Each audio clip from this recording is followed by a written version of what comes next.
Captain Do Hyun Kim pressed his face close to the viewing window as his shuttle approached the massive alien warship.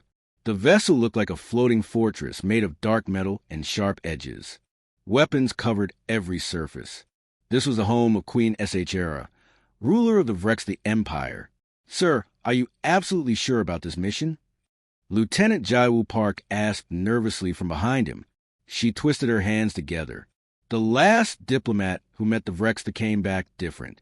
He barely spoke for weeks. Do Hyun turned and gave her a small smile.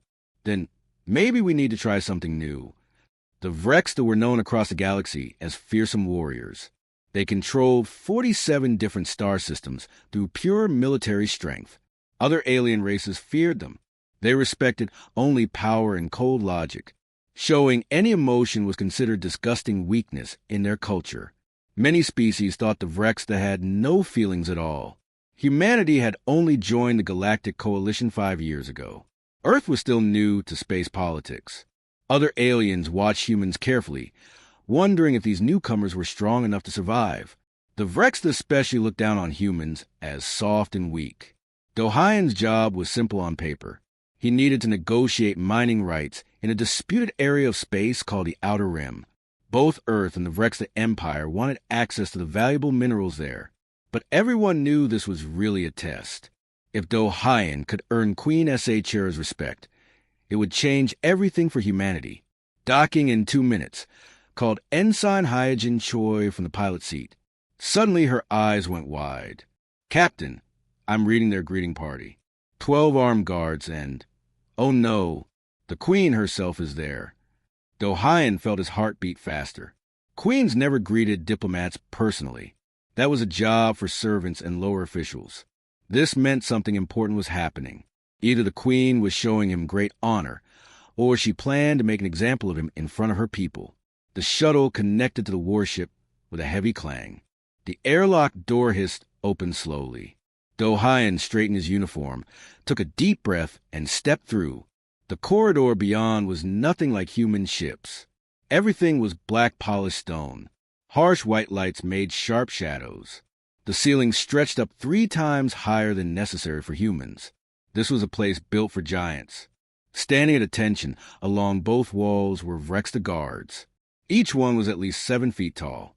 Their bodies were covered in crystalline exoskeletons that looked like purple and silver armor. But it was not armor. It was their actual skin. Each guard had 6 arms. Some held weapons. Others were folded across their chests. Their faces were angular and insect-like, with huge multifaceted eyes that reflected the light. At the center of the corridor stood Queen SHR. She was magnificent and terrifying at the same time.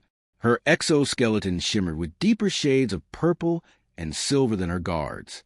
Markings on her carapace indicated her royal status. 4 of her 6 arms were folded in what Do Hyun recognized as a power position. Her other 2 hands rested on the handles of ceremonial blades at her waist. Her face was sharp and alien, but her eyes held ancient intelligence. According to the files Do Hyun had studied, she was 340 years old, yet she looked strong and dangerous. There was no sign of age or weakness. Human diplomat. Her voice came through translator devices in the walls. It was deep and resonant, filling the entire space. "You stand before the eternal throne of Vrexta.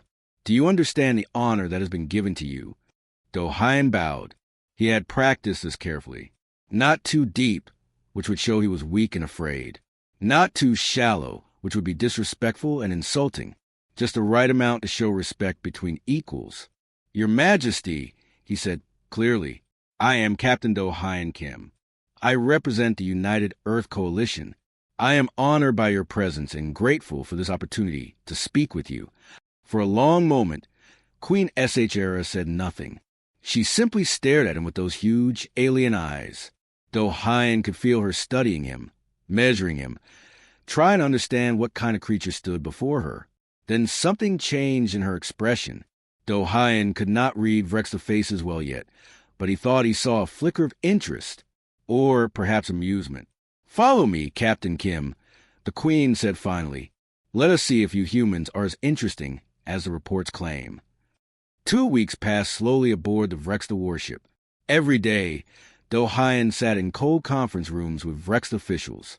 They argued about mining rights, territory boundaries, and resource distribution. The aliens were tough negotiators. They pushed him hard, testing to see if he would break or lose his temper. Sometimes they made unreasonable demands just to watch his reaction. Do-Hyen stayed calm and patient. He knew this was all part of their evaluation. The Vrex still wanted to see what humans were made of, but the negotiations were not what occupied his mind most. In his free time, Do-Hyen explored something far more interesting. The Vrex that had given him limited access to their cultural database. It was meant to help him understand their customs and avoid making mistakes. Instead, he found something deeply troubling. One evening, Do-Hyen sat in his small assigned quarters staring at a holographic screen. His teammate, Specialist Min-jae Song, sat beside him. Min-jae was a xenoanthropologist, an expert in alien cultures. He had been studying Vrexa society since they arrived. "Look at this timeline," Min-jae said, pulling up glowing charts in the air between them. "The Vrexa record everything. Birth rates, death rates, military victories, resource production, population numbers. Their documentation is incredibly detailed." "That sounds normal," Do-Hyen said. "Wait, look closer." Min-jae zoomed in on specific sections. "See anything missing?" Do-Hyen scanned the data carefully. Then his eyes widened. There are no birthdays. No personal celebrations of any kind. "Exactly." Min-jae nodded grimly. "No coming-of-age ceremonies. No acknowledgement of individual existence. Nothing personal at all." "But everyone has a birthday," Do-Hyen protested. "Every living thing has a beginning." Min-jae pulled up another file. "Not in Vrexa culture. Their young hatch in huge communal incubation centers. Thousands at a time. They are not given names. Only numbers. Incubate 1, Incubate 2, and so on. They live in training facilities where they learn to fight and survive." "That is horrible," Do-Hyen whispered. "To us, yes. To them, it is logical and efficient. Identity only begins when a Vrexa proves themselves worthy. They must show strength through combat, intelligence through achievement, or determination through survival. Until then, they are nothing. Resources are not wasted on the weak. If a young Vrexa cannot prove their value, they are eliminated." Do-Hyen felt sick to his stomach. What about the Queen? Surely she had a childhood, a family. Min-jae pulled up Queen Chera's official record. The hologram displayed a long list of military victories, conquered planets, executed rivals, and royal decrees. Everything was documented in precise detail. Her coronation ceremony 340 years ago. Her first major conquest. The challenge pits where she defeated 12 rivals to claim the throne. Every significant moment of her reign was recorded. "Now look at this," Min-jae said quietly. He scrolled to the beginning of the file. The record started at age 89. Before that, there was nothing. No childhood. No training records. No family connections. Just blank space. "It is like she did not exist before that moment," Do-Hyen murmured. "Technically, she did not. Not as a person with an identity." Min-jae looked uncomfortable. "Captain, I know that expression on your face. Whatever you are thinking about doing, please do not do it. The Vrexa would see any sentimental gesture as weakness or mockery. It could destroy the negotiations and endanger Earth's standing in the coalition." But Do-Hyen could not stop thinking about it. The idea that someone could live for 340 years without ever being celebrated simply for existing felt fundamentally wrong. Every human child had parents who were happy they were born. Every human had someone who cared about their birthday, even if it was just a small celebration. Queen Chera had ruled an empire for centuries. She commanded armies. She controlled star systems. Billions of beings feared and obeyed her. But no one had ever been simply glad that she was alive. Over the next few days, an idea formed in Do-Hyen's mind. It was risky. His crew would definitely call it insane. It might even get him killed. But he could not let it go. He began making quiet preparations. He researched Vrexa biochemistry to understand what they could safely eat. He calculated dates from the Queen's medical assessment files. He practiced something he had not done since childhood. He was going to do something that had never been done in Vrexta history. Lieutenant Jai would notice him acting strangely. "Sir, what are you planning?" Dohayan smiled mysteriously. "Something very human." 3 weeks after arriving on the warship, Dohayan made an unusual request. He asked for a private audience with Queen SHR. His translator carefully worded it as a matter of human custom that might help future negotiations. The Queen was curious. Humans were unpredictable creatures, and she found that interesting.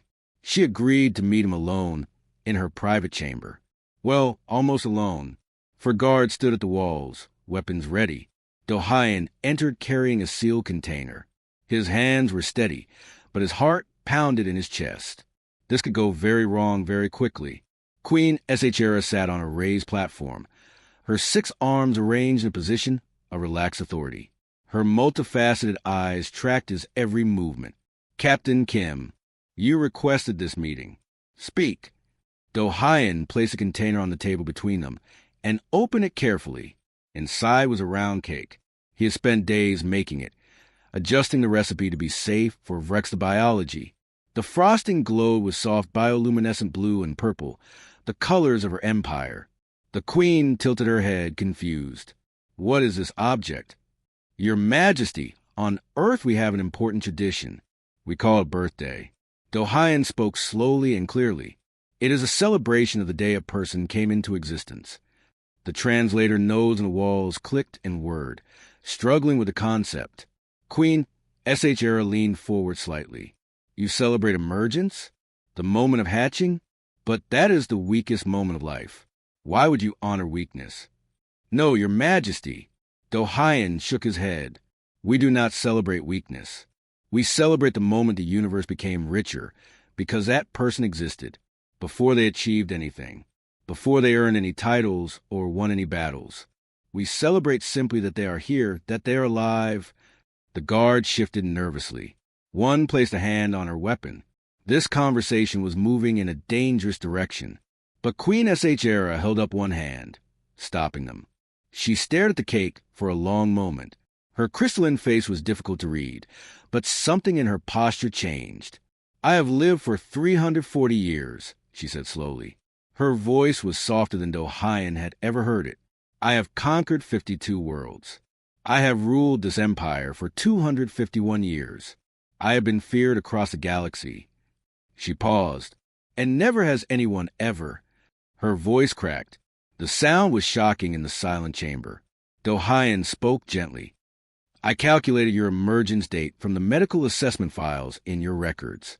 Today, Your Majesty, is the day you were born, and I believe that matters." Queen SHR's eyes began to leak phosphorescent fluid. Tears. Dohayan had read that Vrexta could cry, but it was considered a terrible sign of weakness. Queens never cried. Warriors never cried. Only the defective and the dying cried. But she was crying now. The guard stood frozen in shock. Their queen was showing emotion. This could mean she was vulnerable. Other ambitious Vrexta might see this as an opportunity to challenge her rule. Queen SHR did not seem to care. She stared at the cake, at this simple gesture that expected nothing in return. "I was incubate 2,847 of batch 90, she whispered. The translator almost failed to pick up her quiet words. "I hatched with malformed arm. The evaluators marked me as defective. I was scheduled for recycling, for elimination." Dohayan's chest tightened, but he said nothing. He simply listened. "I escaped," the Queen continued. "I hid in the waste processing levels of the incubation center. I survived by eating refuse. When I was strong enough, I fought my way out. I killed my first opponent when I was 6 years old. I earned my name in blood in the challenge pits when I was 89. Everything I have, I took by force. I proved my right to exist every single day for 340 years. She looked up at Dohayan. Her eyes were strange and alien, but the emotion in them was unmistakably human. Pain, loneliness, wonder. "But no one," she said, her voice breaking again, "no one has ever said I deserved to exist before I proved it." Do Hyen felt his own throat tighten with emotion. You deserve to exist the moment you took your first breath, Your Majesty. Everything else you have done is extraordinary, but it was never necessary to earn your basic right to be alive. Queen SHR reached out slowly with trembling hands. She touched the cake as if it might disappear. This was her first gift that asked nothing in return. No tribute, no political favor, no military alliance. Just acknowledgement that she mattered. The royal chamber was completely silent except for the quiet sound of Queen SHR's tears. The phosphorescent fluid ran down her crystalline face, glowing softly in the dim light. Her 4 guards stood absolutely still. They did not know what to do. In Vrexta culture, showing emotion was dangerous. It meant weakness. Weakness invited challenges. Other ambitious warriors might see this as their chance to take the throne. The guards looked at each other nervously, unsure whether they should help their queen or pretend they saw nothing. But Queen SHR did not seem to care about any of that anymore. For the first time in 251 years of ruling with an iron fist, she had stopped performing. She had stopped being the eternal queen. Right now, she was simply a person feeling something she had never felt before. 340 years, she repeated, her voice barely above a whisper. I have been queen for most of that time. I have been feared. I have been respected. I have been obeyed without question. But never... She looked at Do Hyen with something like wonder in her alien eyes. Never has anyone been simply glad that I exist. Do Hyen carefully took a knife from his belt. The guards tensed immediately, raising their weapons. But he moved slowly, showing he meant no harm. He cut a small piece of the cake. There's another tradition, he explained quietly. You place a candle on the cake. You make a wish for something you want. Then you blow out the flame. A wish. Queen Esadera tilted her head in confusion. Something you want just for yourself, not for the empire, not for your duties or responsibilities.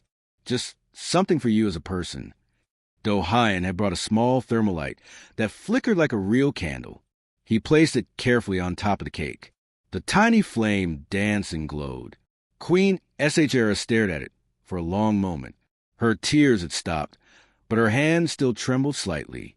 I did not understand. What could I wish for that I have not already taken? That is the point. Do Hyen said gently, a wish is not about taking. It is about hoping, about wanting something that maybe cannot be conquered or earned. The queen was quiet for nearly a minute. Then, awkwardly, she leaned forward. She blew gently on the small flame. It flickered and went out, leaving a thin trail of smoke. What did you wish for? Do Hyen asked softly. You do not have to tell me, if you do not want to. Queen SHR's voice was so quiet that the translators almost could not pick it up. I wish that I could go back in time. I wished I could find that terrified little incubate hiding in the waste levels, covered in filth and blood. I wished I could tell her that she would matter someday, that someone, somewhere, would care that she was born. Do Hyen felt his own eyes grow hot with tears. He blinked them away quickly. They sat together in silence. Do Hyen cut another piece of cake and handed it to the queen on a simple plate. She took it carefully with 2 of her hands. She examined it closely, as if it were a puzzle she needed to solve. Then she took a small bite. The cake was not perfect. Do Hyen was not a professional baker. He had done his best in the ship's small food preparation area, but it was simple and plain. Yet Queen SHR ate it slowly, savoring each bite. This was not fuel to keep her body running. This was not a diplomatic gift with hidden meanings. This was something made specifically for her, simply because someone wanted her to have a moment of happiness. When she finished, she carefully set the plate down. She straightened her posture, and her royal bearing began to return. But her eyes had changed. Something fundamental had shifted inside her. Captain Kim, she said, her voice stronger now, you have given me something that no conquest could ever provide. I do not yet understand your species. Humans are strange and confusing, but I wish to learn more. I wish to understand this gift you have shown me. She stood up, and the guards immediately stood straighter at attention. The negotiations are concluded, Queen Adera announced. Earth will have its mining rights in the Outer Rim. Furthermore, Earth will receive preferred trading status within Vrexta space. Captain Kim, you have shown me a kind of strength that we Vrexta forgot existed long ago. The strength to acknowledge that every life has value simply because it exists. Dohayan bowed deeply. Thank you, Your Majesty. No, Queen Adara said quietly. Thank you. 6 months passed. Dohayan stood once again in Queen Shera's royal chamber, but everything was different now. The room was filled with Vrexta nobles, generals, and court officials. All of them watched their queen with expressions ranging from confusion to outright shock. On the table in the center of the room sat a cake. It was lumpy and uneven, clearly made by someone who did not bake often. Queen Shera had made it herself. Today marks 1 full year since Captain Dohayan Kim entered my life, the queen announced to the gathered crowd. Her voice was clear and strong. Humans celebrate such moments. They call them anniversaries. I have decided that we Vrexta will learn from this wisdom. Angry muttering rippled through the conservative faction of nobles. General Kreval, a massive warrior covered in battle scars, stepped forward. His crystalline armor was dented and scratched from countless fights. Your Majesty, with respect, this is weakness. We are warriors. We are conquerors. We do not celebrate soft emotions like these humans. Queen Shera's eyes fixed on him with intensity that made the general take a step back. Are we warriors, General? I have conquered 52 star systems. I have personally killed 139 challengers to my throne. I have ruled for 251 years through strength alone. She paused, letting her words sink in, and yet I was hollow inside, empty. I did not even know it until this human showed me what we lost centuries ago. If acknowledging that makes me weak, then I embrace this weakness, because it has made me stronger than I ever was before. The room fell completely silent. No one dared to speak. Queen Shera continued, her voice carrying to every corner of the chamber. Effective immediately, all Vrexta will acknowledge their emergence day. We will not celebrate with softness or laziness, but we will remember with gratitude that our strength begins with the right to exist, not with the need to prove it through blood. Lieutenant Jaiwoo Park stood beside Dohayan near the back of the room. She leaned close and whispered, Captain, do you realize what you have done? You have changed their entire civilization. Dohayan watched as Queen Shera picked up a knife and carefully cut the lumpy cake. She had practiced, he could tell. The slices were more even than they would have been if she had not tried before. She placed the first piece on a plate and walked down from her platform. She crossed the room and handed it directly to Dohayan. I did not change them, Dohayan whispered back to Jaiwoo. I just reminded them of something they forgot a long time ago. The queen returned to her position and cut pieces for her generals and nobles. Some took them reluctantly. Others seemed genuinely curious. A few of the younger Vrexta looked almost excited. There is more, Queen Shera announced. I am creating a new position in our government, the Ministry of Individual Recognition. Its purpose will be to ensure that every Vrexta, from the moment of emergence, is acknowledged as having value. Training centers will no longer use numbers. Every hatchling will receive a name. Gasps filled the room. This was revolutionary.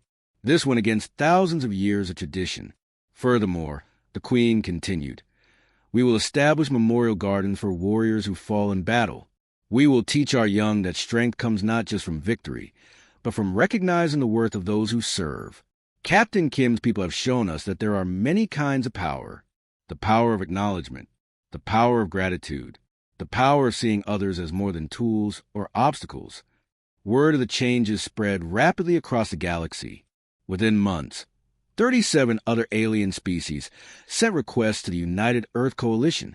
They wanted human cultural consultants. They wanted to learn about these strange concepts of empathy, recognition, and celebration. Humanity's representatives found themselves traveling to distant worlds. They were not teaching advanced technology or military tactics. Instead, they taught something far more radical. They taught that every being deserved to be seen, valued, and celebrated simply for being alive. 1 year later, Dohayan received a message from Specialist Minjae Song. Minjae was now stationed on a Vrexta colony world. helping implement the new cultural programs. The message read, "Captain, you will not believe what I saw today. They are teaching incubates their names now, before they prove themselves in combat, before they achieve anything, just because they exist." The children were laughing. I did not know Vrex the children could laugh. Also, happy birthday. Queen Esidera asked me to send you something. Attached to the message was a photo. It showed Queen Shera in a training facility, surrounded by young Vrexa hatchlings. She was teaching them how to make wishes on birthday candles. The children's crystalline faces reflected the candlelight. They looked happy. Dohayan saved the image to his personal files. He smiled. Some changes in the galaxy happen through war. Some happen through new technology or scientific discoveries. But the best changes, the ones that truly mattered, happen through simple kindness, through seeing others, through caring. It all started with a birthday cake and one basic human belief, that everyone deserves to be celebrated simply for existing. Across the stars, that simple idea was changing everything. The end.